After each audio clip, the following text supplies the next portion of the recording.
Rajya Sabha TV का ये बेहद ख़ास प्रोग्राम है गुफ्तगू। मैं हूँ इरफान और इस वक्त हम हैं पोलैंड की राजधानी वॉर्सो में और आज गुफ्तगू के लिए हमारे साथ हैं जाने माने भारतविद और भारत में पोलैंड के राजदूत रहे क्शिश्तोफ बिर्स्की। बहुत बहुत स्वागत है। आपका स्वागत भी हमारे देश में।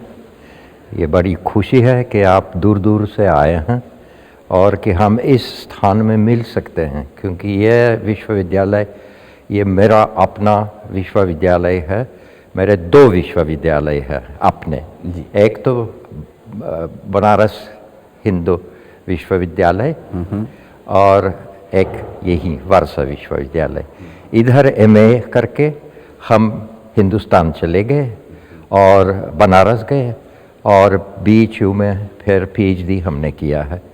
तो इस तरह ये संपर्क बन चुका है। ये कब बनारस गए हो? 1961 में मार्च में मैं वहीं पहुंच चुका और तकरीबन 6 साल वहाँ बीत गए हमारे। तो वहाँ से पीएचडी लेकर मैं फिर वापस लौट आया और तुरंत यहाँ पर मेरी नियुक्ति हुई और तब से यानी 66 से लेकर मैं इस विश्वविद्यालय से जुड़ा हुआ हूँ आज तक। खैर आज तो मैं रिटायर्ड हो गया हूँ, लेकिन फिर भी कक्षाएं और ले रहा हूँ और यहाँ के जो कुछ जितने सारे प्रोफेसर हैं वो अधिकांश मेरे ही शिष्य।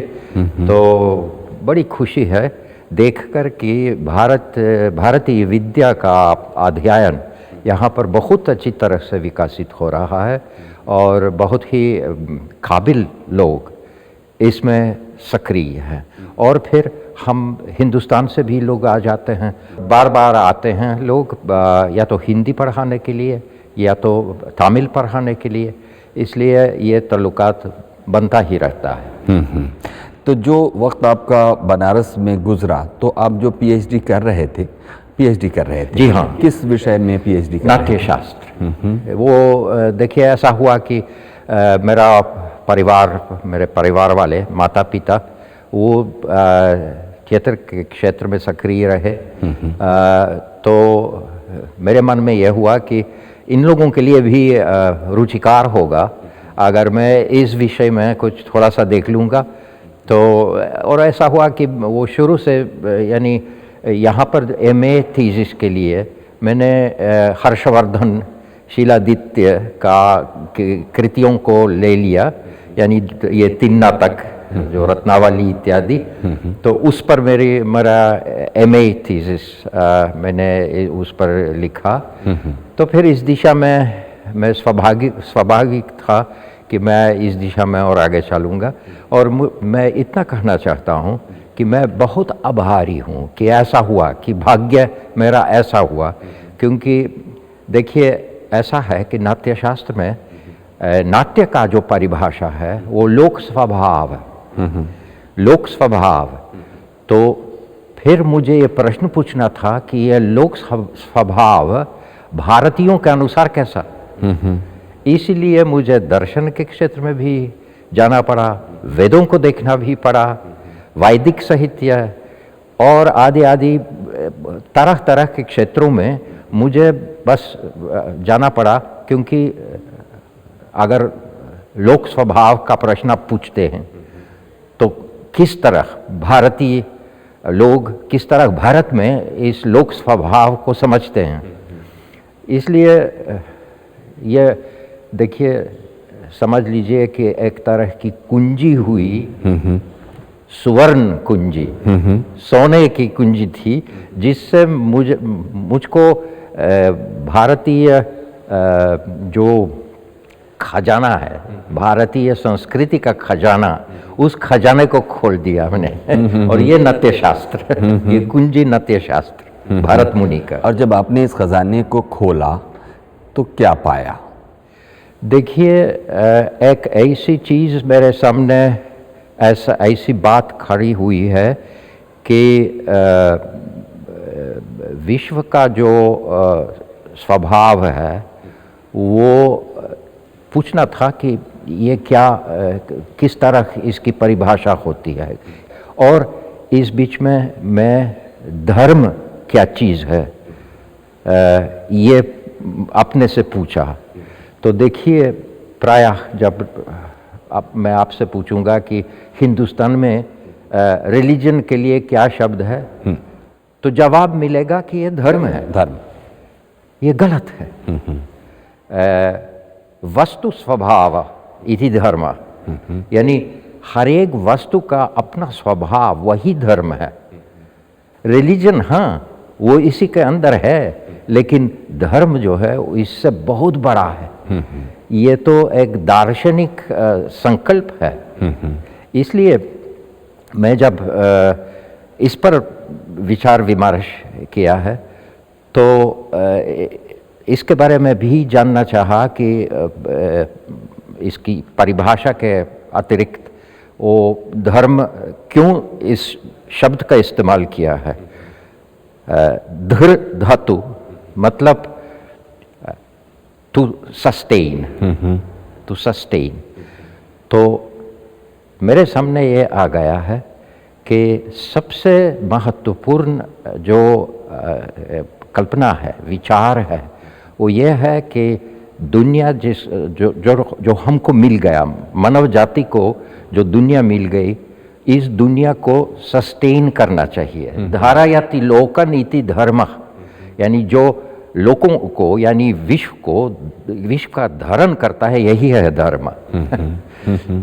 और तब मैं समझ गया कि एक बुनियादी फर्क जो है भारतीय दृष्टिकोण और पाश्चात्य दृष्टिकोण या यूरोपीय दृष्टिकोण, यह है कि भारत में यही मतलब धर्म का जो रुख है वो सबसे महत्वपूर्ण था, और यहाँ पर हमारे यहाँ विकास। क्यों? क्योंकि जो वातावरण है, जो जलवायु है, क्लाइमेट, वो हिंदुस्तान का ऐसा है जिसमें मतलब आप साल भर रह सकते हैं और आपको कोई हीटिंग वीटिंग वगैरह की खास ज़रूरत नहीं। हमारे यहाँ 9 महीने के दौरान अगर आपके पास हीटिंग नहीं हुआ, अगर आपके पास बहुत अच्छा घर नहीं हुआ, तो आप मर गए। तो इसलिए हमारे मन में ये पैदा हुआ है कि क्या किया जाए, यानी मैं सांस्कृतिक दृष्टि से, पूरी संस्कृति की दृष्टि से, हमारे अपने नहीं, सारी मानव जाति का प्रश्न जो यहाँ पर इस देश में हुआ है, तो किस तरह क्या किया जाए कि ये 9 महीने किसी न किसी तरह हम जिंदे रख सकते हैं। इसके लिए तकनीकी प्रगति बहुत ज़रूरी थी। हिंदुस्तान में ऐसी ज़रूरत कभी थी नहीं। बस सब एक आग सिर्फ खाना तैयार करने के लिए, सोना पिघलने के लिए, ताकि अपने औरतों के लिए कुछ आभूषण, और मर्दों के लिए अपना तलवार करने के लिए, बस ये काफ़ी था। इसलिए भारतीय संस्कृति में ये हुआ कि बहुत पहले विचार होने लगा कि भाषा क्या है। पाणिनि, यास्क, पतंजलि, उस वक़्त हमारे इस परिप्रेक्ष्य में ये आता नहीं था। तो ये सब देखिए धीरे धीरे नाट्यशास्त्र से ये शुरू हुआ, लेकिन फिर उसी तरह हम इन यानी प्रश्नों को देखने लगा और जवाब खोजने, इसके लिए इन प्रश्नों के लिए जवाब खोजने की कोशिश की। और मैं अपने को बहुत धनी समझता हूँ कि ये भारतीय संस्कृति के से जो संपर्क हुआ है वो मेरे ऊपर उसका प्रभाव बहुत हुआ। मैं बहुत कुछ समझा अपने बारे में। यहाँ तक मैं आपको कह दूंगा कि यहाँ तक कि मैं यूरोपीय तो बन गया हिंदुस्तान में, गया हिंदुस्तान में पोलैंड का निवासी, पोलिश, लेकिन वहाँ मैं यूरोपीय बन गया। अब मैं किस्सा सुनाता हूँ जी, संक्षेप में। हुआ यह कि एक मेरा छात्र परिचित वहाँ मुझसे पूछा है कि क्या मेरी परंपरा में क्या महाभारत और रामायण नुमा कोई ऐसी चीज़ है या नहीं। तो मैं सोचने लगा, जो कुछ स्कूल में सीखा मैंने इसके बारे में सोचने लगा, लेकिन पोलिश परंपरा में, पोलिश साहित्य में कोई ऐसी चीज़ नहीं। और अचानक मैं अब समझ गया कि ये मुझे पूछता है हिंदी में, लेकिन पूछता है संस्कृत के बारे में, यानी क्लासिकी भाषा के बारे में। तो मैंने कहा हाँ, मेरे पास है, इलियट और ओडिसे है, लेकिन ये ग्रीक भाषा में। तो अगर मैं ग्रीक भाषा में जो लिखा हुआ अपनाना चाहता हूँ तो मैं सिर्फ पोलिश नहीं हो सकता हूँ, मैं यूरोपीय भी बनना चाहता हूँ, बनने की ज़रूरत है। तब मैं फिर अधिकार अपना इस तरह बता सकता हूँ कि ये मेरा अधिकार है, इलियट और ओडिसे।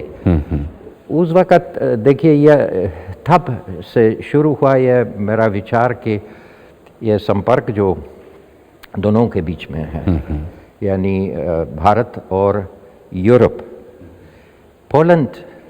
पोलैंड तो बिहार से बराबर, उड़ीसा से बराबर, महाराष्ट्र से बराबर, पूरे हिंदुस्तान से बराबर नहीं।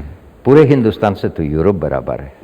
और मैं इस पर गंभीर विश्वास करता हूँ कि अगर हम अच्छी तरह से आदान प्रदान, यानी मानसिक क्षेत्र में, कल्पनाओं के क्षेत्र में अगर करेंगे तो इससे काफ़ी लाभ होगा दोनों के लिए। क्योंकि आजकल ये जो धर्म जिसके बारे में मैंने कहा, ये जो मतलब धर्म, तो अब ये चिंता तो पाश्चात्य सभ्यता की बहुत ही ज़बरदस्त है कि किस तरह प्रगति पर काबू, क्योंकि अगर हम काबू नहीं करेंगे, प्रोफेसर कोवत को वही उन्होंने कहा कि अगर हम ये विकास करते रहेंगे तो फिर अंत में ये जो वसुधा है, जो ज़मीन है, वो बस फिर खाली हो जाएगी, कुछ नहीं होगा, कुछ नहीं बचेगा, सब कुछ खा लेंगे हम। तो शायद ये जो भारतीय सभ्यता का युगों से अनुभव है कि एक तरह संतुलित विकास हो, ज़्यादा विकास ना हो। यदि हम कर से मतलब 60 किलोमीटर 1 घंटे में कर सकते हैं, तो इससे जल्दी क्यों? क्या ज़रूरत है? लेकिन हमारे यहाँ पर यूरोपीय मनस में तो ये हुआ है कि और जल्दी होना चाहिए, और ज़्यादा होना चाहिए, और ज़्यादा। कब तक? क्यों? क्या ज़रूरत है? प्रोफेसर बिर्स्की, यहाँ पर हम आपको टोकेंगे, एक छोटा सा ब्रेक लेंगे और बातों का सिलसिला भी जारी रखेंगे। गुफ्तगू में हमारे साथ हैं आज प्रोफेसर बिर्स्की, जो कि जाने माने भारतविद और भारत में पोलैंड के राजदूत रह चुके हैं। अभी वक्त एक छोटा सा ब्रेक का, ब्रेक के बाद हाजिर होते हैं और प्रोफेसर बिर्स्की के साथ बातें जारी रखते हैं। हमने मुस्कुराहट उन लोगों के, गरीबों के मुंह पर मुस्कुराहट ज़्यादा देखा यहाँ की तुलना से।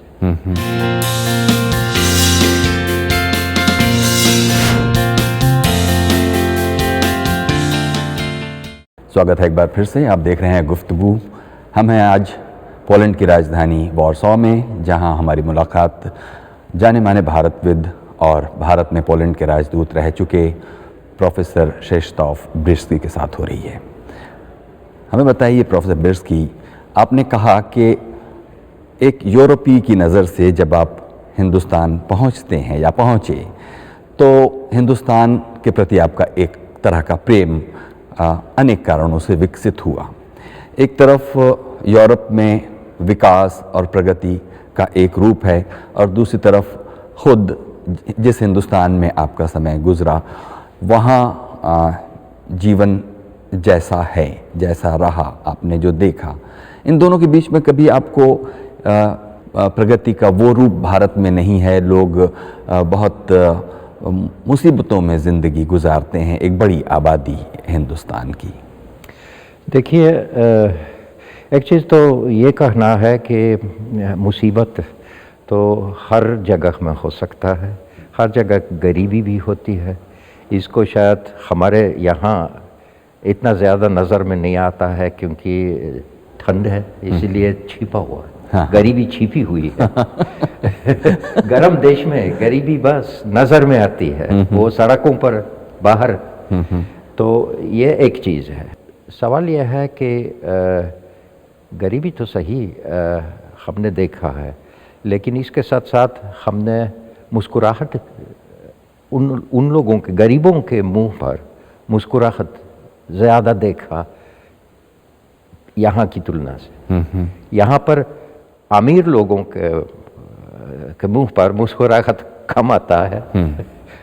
हिंदुस्तान में गरीबों के मुंह पर मुस्कुराहट बहुत बार बार आता है। तो तब मुझे ये लगा कि हाँ ज़रूर आमदनी बहुत महत्वपूर्ण है। धन कुछ थोड़ा सा हर आदमी के लिए, हर आदमी के पास होना चाहिए, लेकिन ये मुख्य नहीं है। जीवन के प्रति रुख, जो हम जिस तरह हम जीते रहते हैं, वो सबसे महत्वपूर्ण है। और पारिवारिक जीवन भी, मुझे ऐसा लगता है कि ये पारिवारिक जीवन जो हिंदुस्तान में है आज तक, आपके यहाँ मुझे लगता है कि दोनों हिंदुओं के और मुसलमानों के भी ये पारिवारिक जीवन बहुत ही महत्वपूर्ण है। हमारे यहाँ ये ऐसा होता है कि परिवार थोड़ा क्षीण हो जाता है। ऐसा है कि बच्चे चले जाते हैं घर, फिर अपना अलग अलग बनाते हैं, फिर बुज़ुर्गों से मिलते नहीं मिलते। तो ये जो डिसइंटीग्रेशन होता है पारिवारिक जीवन, वो मतलब ऐसी इच्छा है कि हिंदुस्तान में कभी ना आ जाए। क्योंकि ये मुस्कुराहट तो मुझे लगता है कि इसी के कारण है कि हर आदमी, चाहे गरीब चाहे अमीर, वो ये महसूस करता है कि उनके पीछे वही परिवार है, कि वो हमेशा परिवार के घेरे में अपने को पा सकता है सुरक्षित। तो यही हुआ है। जब आप एक अजनबी देश में होते हैं, अपने देश को हज़ारों मील पीछे छोड़कर, और वहाँ की नई भाषा, उनके मुहावरे और उनके रहन सहन को जब आप समझते हुए आगे तो आपका अपना ज़ाती तौर पर अनुभव जो कि बनारस हिंदू यूनिवर्सिटी से शुरू हुआ, कुछ हमें बताइए तो सही कि घुलना मिलना क्या इतना आसान था? क्योंकि यूरोप के लोगों के बारे में आम धारणा यही है कि ये अंग्रेज़ आ गया, अंग्रेज़ है, ऐसा करके हमको भी ऐसे कहा जाता है। मुझे समझाना पड़ा कि नहीं, मैं अंग्रेज़ नहीं हूँ। लेकिन लोग मुश्किल से समझ लेते थे कि यूरोप में अंग्रेज़ों के सिवाय और कुछ जातियाँ होती है। नहीं, देखिए, दो कारण थे। एक कारण तो यही कि मेरी शिक्षा दीक्षा जहाँ तक भारतीय विद्या है वो यहाँ पर शुरू हुआ, इसी विश्वविद्यालय में शुरू हुआ है, और काफ़ी कुछ मैं जान लिया। हिंदी का जो व्याकरण, वो पूरी तरह से मैं यहाँ पर पाया हूँ। हाँ, मैं धारा प्रवाह बोल नहीं सकता था, लेकिन मेरे लिए हिंदी कोई मतलब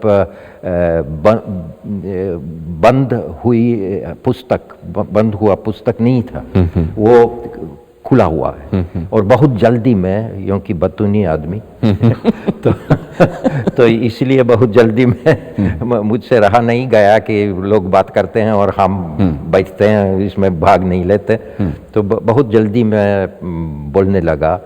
और मेरी माँ जो है, देखिए, यहाँ पर तो मैं शायद थोड़ा संकोच करता इसको बताने, लेकिन हिंदुस्तान में नहीं, क्योंकि हिंदुस्तान में माँ और पुत्र का जो खास संबंध है। तो मेरी माँ ने कहा, जब मतलब हायर सेकेंडरी का पूरा वो हुआ है, तो उन्होंने कहा कि मैं सोच रहा था कि क्या करूं।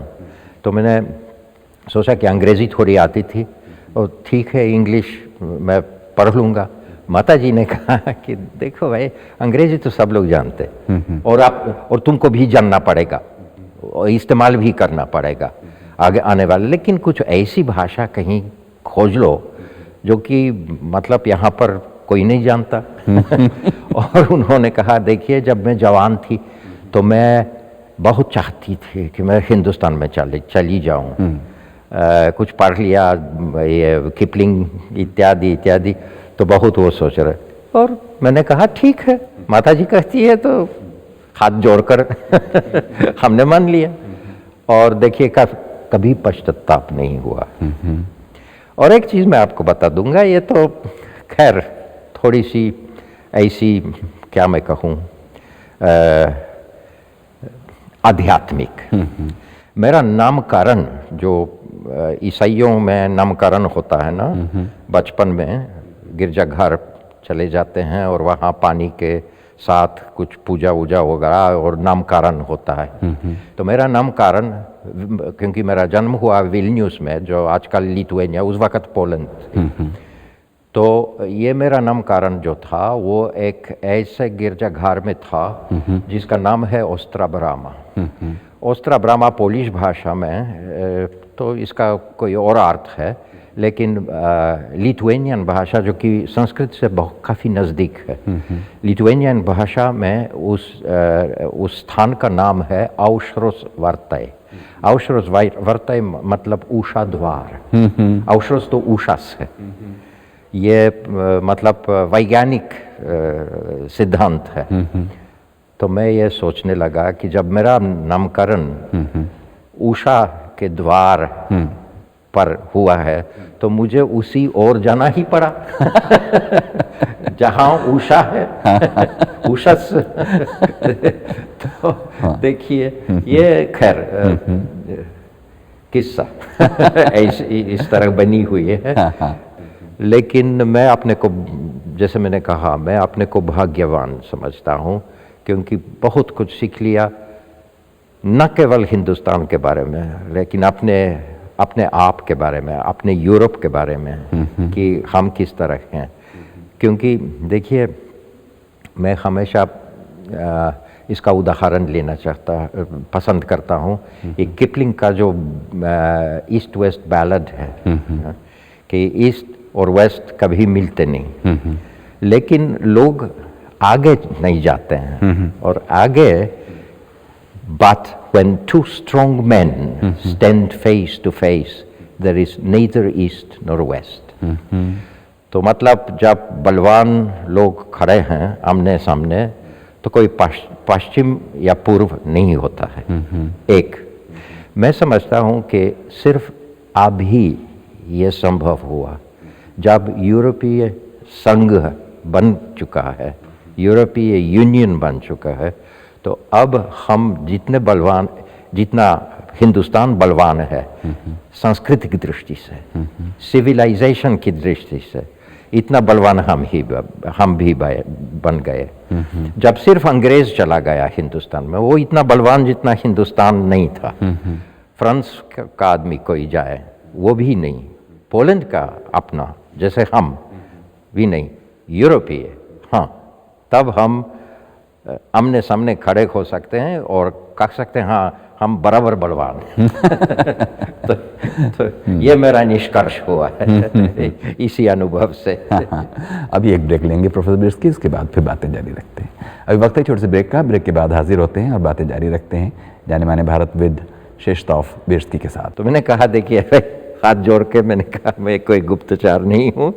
हाँ, ज़रूर शायद पूर्व जन्म हिंदुस्तान में हुआ।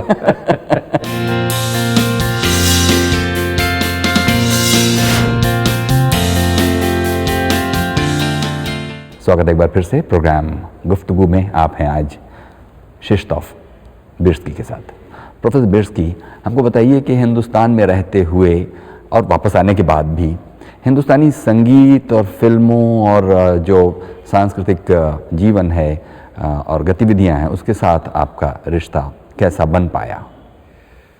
देखिए, ये सुनिए, आपने जो पूछा है प्रश्न, वो आप समझ लीजिए बनारस का सवाल है। अब बनारस जो घराने होते हैं संगीत के, वो बहुत ही मशहूर है। तो वहाँ मेरा तुरंत संपर्क हुआ और उस वक़्त संगीत सम्मेलन बनारस में हर वर्ष जनवरी के महीने में था। और जब हम ये 5 साल वहाँ रहे, तो हर जनवरी में मैं वहाँ संगीत सम्मेलन में बैठता था।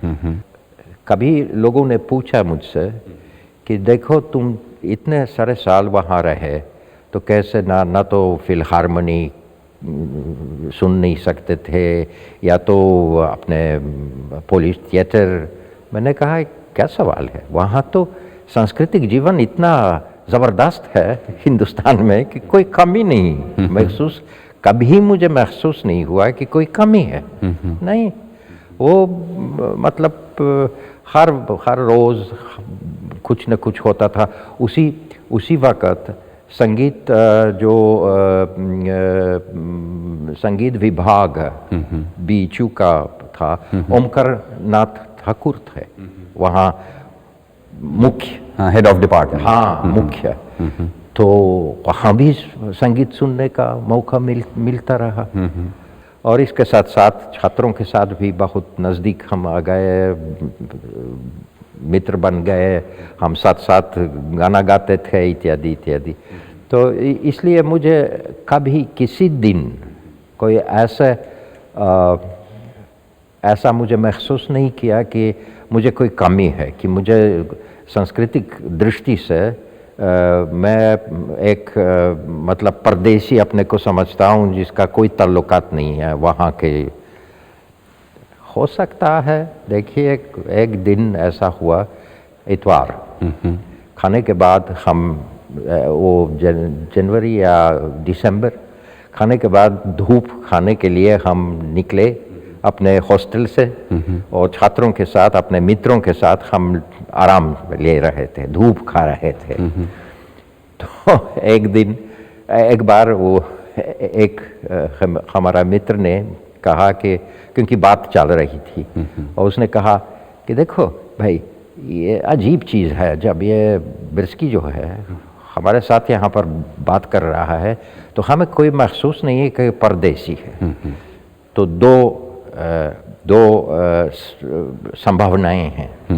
एक तो कि ये बहुत चालाक गुप्तचर है, जो कि बिल्कुल अपने को बना सकता है। गुप्तचर। हाँ। या तो फिर उसका पूर्व जन्म हिंदुस्तान में था। तो मैंने कहा देखिए, हाथ जोड़ के मैंने कहा मैं कोई गुप्तचर नहीं हूँ, हाँ ज़रूर शायद पूर्व जन्म हिंदुस्तान में हुआ। प्रोफेसर बिर्स्की की बातों का जो ये सिलसिला है ये इतना दिलचस्प है कि इसको हम अभी जारी रखेंगे। तो हम समझते हैं कि प्रोग्राम के इस हिस्से में फ़िलहाल इतना ही, और जो बातचीत का अगला हिस्सा है वो हम अपने देखने वालों को अगले हिस्से में दिखाएंगे। प्रोफेसर बिर्स्की के साथ बातों का सिलसिला अभी जारी है। प्रोग्राम का अगला हिस्सा देखिए अगले कार्यक्रम में। कुछ कहना चाहते हो तो हमें लिखिए feedback.rstv@gmail.com पर। हिंदी आसान है, यानी बुनियादी हिंदी, अच्छी तरह से हिंदी बोलना, अच्छी तरह से हिंदी लिखना, ये बहुत मुश्किल है।